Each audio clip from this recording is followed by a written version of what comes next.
ಕರುನಾಡಿನ ಸಮಸ್ತ ಭಾವಿ ವಕೀಲರಿಗೆ ಕಾಮಧೇನು ಲಾ ಅಕಾಡೆಮಿ ನಮಸ್ತೆ. ಆತ್ಮೀಯ ಸ್ನೇಹಿತರೆ, ನಾವು ಇಂದಿನ ತರಗತಿಯಲ್ಲಿ common court room terms and it's meaning, ದಿನನಿತ್ಯ ನ್ಯಾಯಾಲಯದಲ್ಲಿ ಬಳಸುವಂತಹ ಪದಗಳ ಬಳಕೆ ಮತ್ತು ಅವುಗಳ ಅರ್ಥವನ್ನು ಇಂದಿನ ತರಗತಿಯಲ್ಲಿ ಸಂಪೂರ್ಣ ತಿಳ್ಕೊಂಡು ಬರೋಣ.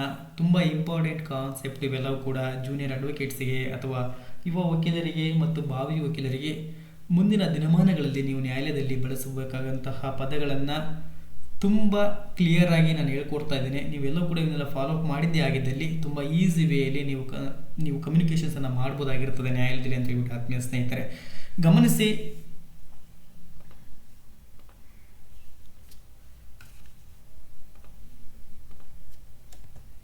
ಆತ್ಮೀಯ ಸ್ನೇಹಿತರೆ ನೋಡಿ, ಫಸ್ಟ್ ಒನ್ ಮೈ ಲಾರ್ಡ್ ಅಥವಾ your lordship, respectful way to address the judge in higher courts. ಆತ್ಮೀಯ ಸ್ನೇಹಿತರೆ, ನಾವು ಮೈ ಲಾರ್ಡ್ ಅಂತ ಯಾಕೆ ಬಳಸ್ತೀವಿ ಅಥವಾ ಯುವರ್ ಲಾರ್ಡ್ಶಿಪ್ ಯುವರ್ ಲಾರ್ಡ್ಶಿಪ್ ಅಂತ ಕರಿತೀವಿ? ಯಾಕೆ means respectful way to address the judge in higher courts ಅಂತ ಹೇಳ್ಬಿಟ್ಟು ಏನೋ ನಿಮ್ಮ ನ್ಯಾಯಾಲಯಗಳಲ್ಲಿ ನ್ಯಾಯಾಧೀಶರನ್ನು ಸಂಬೋಧಿಸಲು ಗೌರವಯುತ ಮಾರ್ಗವಾಗಿದೆ ಅಂತ ಹೇಳ್ಬಿಟ್ಟು ಆತ್ಮೀಯ ಸ್ನೇಹಿತರೆ ಅವರಿಗೊಂದು ಕೊಡುವಂತಹ ನ್ಯಾಯಾಲಯದಲ್ಲಿ ಬೆಂಚಲ್ಲಿ ಕುಳಿತುಕೊಂಡಿರುವಂತಹ ನ್ಯಾಯಾಧೀಶರಿಗೆ ಕೊಡುವಂತಹ ಒಂದು ಸ್ಥಾನಮಾನಕ್ಕೆ ಸಂಬಂಧಪಟ್ಟಂತೆ ನಾವು ಮೈ ಲಾರ್ಡ್ ಅಥವಾ ಯುವರ್ ಲಾರ್ಡ್ಶಿಪ್ ಅಂತ ಕರಿತೀವಿ. ಅದು ಏನು ರೆಪ್ರೆಸೆಂಟ್ ಮಾಡುತ್ತೆ ಅಂದರೆ respectful way to address the judge in higher courts ಅಂತ ಹೇಳ್ಬಿಟ್ಟು ಆತ್ಮೀಯ ಸ್ನೇಹಿತರೆ. ಅದೇ ರೀತಿಯಾಗಿ ಲರ್ನ್ಡ್ ಕೌನ್ಸಿಲ್, ಕ್ಲಿಯರಾಗಿ ಅರ್ಥ ಮಾಡ್ಕೊಳ್ಳಿ. ಲರ್ನ್ಡ್ ಕೌನ್ಸಿಲ್ ಸಂಬಂಧಪಟ್ಟಂತೆ respectful way to refers to an opposing lawyer, ನಿಮ್ಮ ಅಪೋಸಿಟ್ ಲಾಯರ್ಗೆ ಸಂಬಂಧಪಟ್ಟಂತೆ ಅವರಿಗೆ ರೆಸ್ಪೆಕ್ಟ್ಫುಲ್ ಆಗಿ ನೀವು ಲರ್ನ್ಡ್ ಕೌನ್ಸಿಲ್ ಅಂತ ಪದವನ್ನು ಬಳಸ್ತೀರಾ. Way to refer to an opposing lawyer ಅಂತ ಹೇಳ್ಬಿಟ್ಟು ಆತ್ಮೀಯ ಸ್ನೇಹಿತರೆ ಏನು ಎದುರಾಳಿ ವಕೀಲರನ್ನು ಉಲ್ಲೇಖಿಸಲು ಗೌರವಯುತ ಮಾರ್ಗವಾಗಿದೆ ಅಂತ ಹೇಳ್ಬಿಟ್ಟಿದ್ದು ಒಂದು. ಅದೇ ರೀತಿಯಾಗಿ ಬಾರ್ ಅಂದರೆ ಕಲೆಕ್ಟಿವ್ ಬಾಡಿ ಆಫ್ ಲಾಯರ್ಸ್, ವಕೀಲರ ಒಂದು ಸಾಮೂಹಿಕ ಸಂಸ್ಥೆಗೆ ನಾವು ಬಾರ್ ಅಂತ ಕರಿತೀವಿ ಆತ್ಮೀಯ ಸ್ನೇಹಿತರೆ. ಅದೇ ರೀತಿಯಾಗಿ bench, the judge or panel of judges ಅಂತ ಹೇಳಿಬಿಟ್ಟು ನ್ಯಾಯಾಧೀಶರು ಅಥವಾ ನ್ಯಾಯಾಧೀಶರ ಒಂದು ಸಮಿತಿಗೆ ನಾವು ಬೆಂಚ್ ಅಂತ ಕರಿತೀವಿ. ಅದೇ ರೀತಿಯಾಗಿ ಮೆನ್ಷನಿಂಗ್ ಅಂದರೆ request to list or call a case urgently, ಕ್ಲಿಯರಾಗಿ ಅರ್ಥ ಮಾಡ್ಕೊಳ್ಳಿ. ಮೆನ್ಷನಿಂಗ್ ಮೀನ್ಸ್ ಅದನ್ನು ಉಲ್ಲೇಖಿಸುವ ಸಂದರ್ಭ ಇರಬಹುದು ಅಥವಾ ಒಂದು ಪ್ರಕರಣವನ್ನು ತುರ್ತಾಗಿ ಪಟ್ಟಿ ಮಾಡಲು ಅಥವಾ ಕರೆ ಮಾಡಲು ವಿನಂತಿ ಅಂತ ಹೇಳ್ಬಿಟ್ಟು ಆತ್ಮೀಯ ಸ್ನೇಹಿತರೆ mentioning. Request to list or call a cause urgently ಅಂತ ಹೇಳ್ಬಿಟ್ಟು ಆತ್ಮೀಯ ಸ್ನೇಹಿತರೆ. ಅದೇ ರೀತಿಯಾಗಿ ಅಡ್ಜರ್ನ್ಮೆಂಟ್, ತುಂಬ ಇಂಪಾರ್ಟೆಂಟ್ ಕಾನ್ಸೆಪ್ಟು ಅಡ್ಜರ್ನ್ಮೆಂಟ್ ಅಂತ ಹೇಳ್ಬಿಟ್ಟು ನೀವು ಪದೇ ಪದೇ ಕೇಳ್ತಾ ಇರ್ತಾರೆ ಈ ವರ್ಡನ್ನು. Postponing the hearing to another date, postponing the hearing to another date ಅಂತ ಹೇಳ್ಬಿಟ್ಟು ಹಂಗಂದ್ರೆ ವಿಚಾರಣೆಯನ್ನು ಮತ್ತೊಂದು ದಿನಕ್ಕೆ ಮುಂದೂಡುವುದು ಅಂತ ಹೇಳ್ಬಿಟ್ಟು ಅಡ್ಜರ್ನ್ಮೆಂಟ್ ಅಂದರೆ ಅರ್ಥ ಆಗಿದೆ ಅಂತ ನಾನು ಭಾವಿಸ್ತೇನೆ. ಮೈ ಲಾರ್ಡ್ ಅಂದರೆ ಯಾವ ಬಳಸಬೇಕು, ಲರ್ನ್ಡ್ ಕೌನ್ಸಿಲ್ ಅಂತ ಯಾರನ್ನ ನಾವು ಕರಿತೀವಿ, ಬಾರ್ ಅಂದರೆ ಏನು, ಬೆಂಚ್ ಅಂದರೆ ಏನು, ಮೆನ್ಷನಿಂಗ್ ಅಂದರೆ ಏನು, ಅಡ್ಜರ್ನ್ಮೆಂಟ್ ಅಂದರೆ ಏನು ಅಂತ ಅರ್ಥ ಆಗಿದೆ ಅಂತ ನಾನು ಭಾವಿಸ್ತೇನೆ. ಮುಂದುವರೆದು ಗಮನಿಸಿ. Brief, summary or case file prepared for court, ಏನು ಸಂಕ್ಷಿಪ್ತವಾಗಿ ನೋಡೋದಾದರೆ ಸಾರಾಂಶ ಅಥವಾ ನ್ಯಾಯಾಲಯಕ್ಕೆ ಸಿದ್ಧಪಡಿಸಿದಂತಹ ಪ್ರಕರಣದ ಫೈಲನ್ನು ಸಂಕ್ಷಿಪ್ತವಾಗಿ ನೋಡೋದಾಗಿದೆ ಅಂತ ಹೇಳ್ಬಿಟ್ಟು. ಅದೇ ರೀತಿ counter, return reply from the opposite party. Counter ಅಂದರೆ ಏನು, ಎದುರು ಪಕ್ಷದಿಂದ ಲಿಖಿತ ಉತ್ತರವನ್ನು ನಾವು ಕೌಂಟರ್ ಎಂದು ನೋಡ್ಬೋದಾಗಿದೆ ಆತ್ಮೀಯ ಸ್ನೇಹಿತರೆ.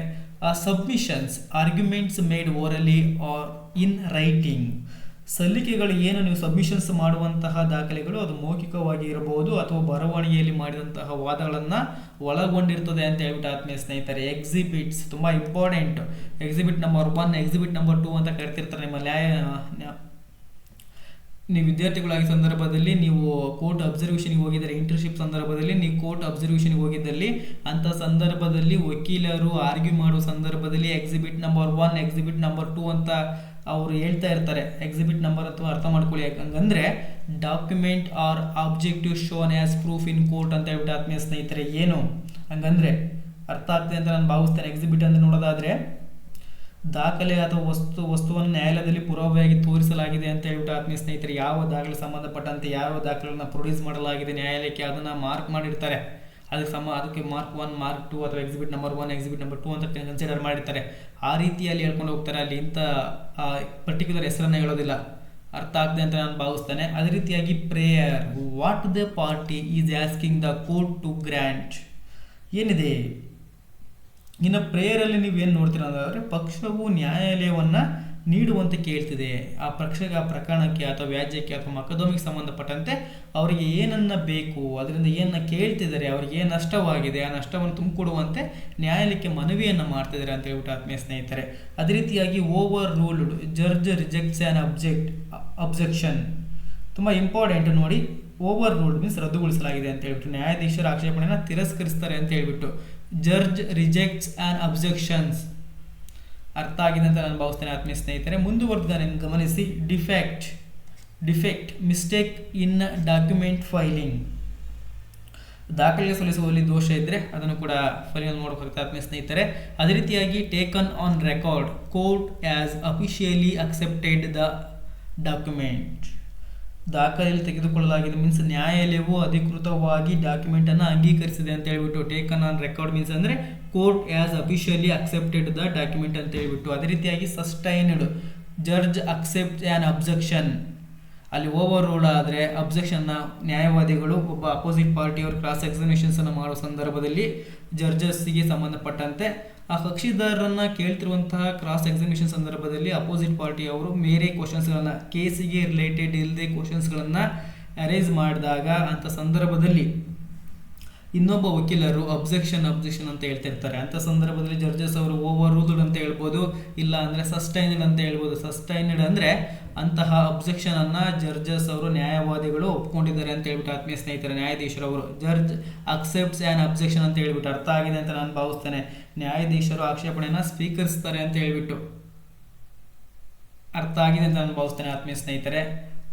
ಹಿಂದಿನ ತರಗತಿಯಲ್ಲಿ ನಾನು ತುಂಬ ಈಸಿ ವೇಯಲ್ಲಿ ನಿಮ್ಮೆಲ್ಲರಿಗೂ ಕೂಡ ಅರ್ಥ ಆಗುವ ರೀತಿಯಲ್ಲಿ ನ್ಯಾಯಾಲಯದಲ್ಲಿ ದಿನನಿತ್ಯ ಬಳಸುವಂತಹ ಪದಗಳು ಮತ್ತು ಅವುಗಳ ಅರ್ಥವನ್ನು ಅರ್ಥ ಆಗೋ ರೀತಿಯಲ್ಲಿ ಹೇಳಿದ್ದೀನಿ ಅಂತ ನಾನು ಭಾವಿಸ್ತೇನೆ. ಎಲ್ಲರಿಗೂ ಕೂಡ ಶುಭವಾಗಲಿ. ಸಿರಿಗನ್ನಡಂ ಗೆಲ್ಗೆ, ಸಿರಿಗನ್ನಡಂ ಬಾಳಿಗೆ.